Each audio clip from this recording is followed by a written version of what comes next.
Yo, what's up mga kaibigan? Nalina tayo magkwentuhan. Talo na, nalo pa. Yan nga ang kwento ng game ng Lakers at ng Orlando Magic kanina lamang. With 4 seconds remaining ay down by 2 nga ang Lakers at hindi natawagan ng foul si Paolo Banchero sa play na ito kay LeBron kahit na obvious foul nga ito mga kaibigan.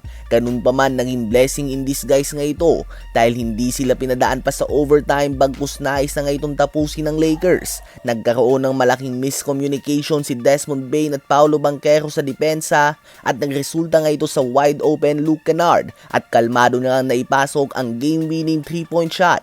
At ito nga ay nagresulta sa ikasyam na sunod na panalo ng Los Angeles Lakers sa dikit na score na 105-104. 33 points, 5 rebounds, 8 assists, and 4 steals si Luka Doncic. 26.7 rebounds, 5 assists, and 2 steals si Austin Reeves. 13 points si Luke Kennard, 12.6 rebounds, 4 assists, and 3 steals si LeBron James. Ang Lakers ay may 12 o 12 wins na sa kanilang last 13 games.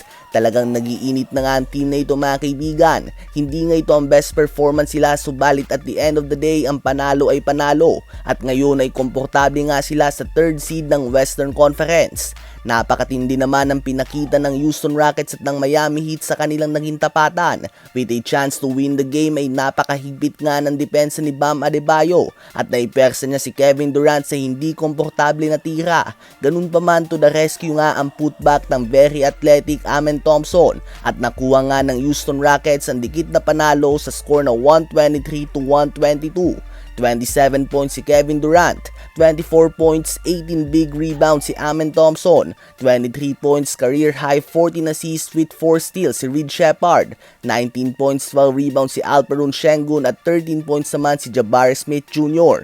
Habang kinapos naman ng malahalimaw na 32 points, 21 rebounds, and 4 assists si Bam Adebayo, 25.6 rebounds and 4 assists din ni Tyler Hero, 21 points si Simon Fontecchio, 19 points, 5 rebounds si Larson at 15 points and 9 assists si Davion Mitchell.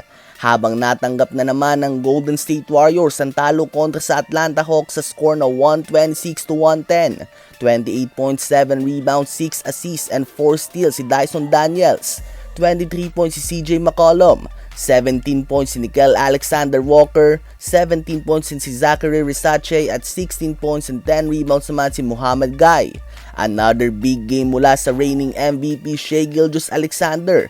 Nagtala ito ng 40 points and 7 assists on 17 of 27 shooting sa field.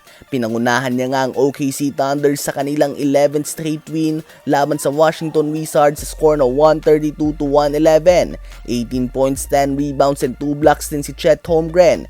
18 points din si Jared McCain, 14 points si AJ Mitchell at 9 points, 20 rebounds and 10 assists naman si Isaiah Hartenstein.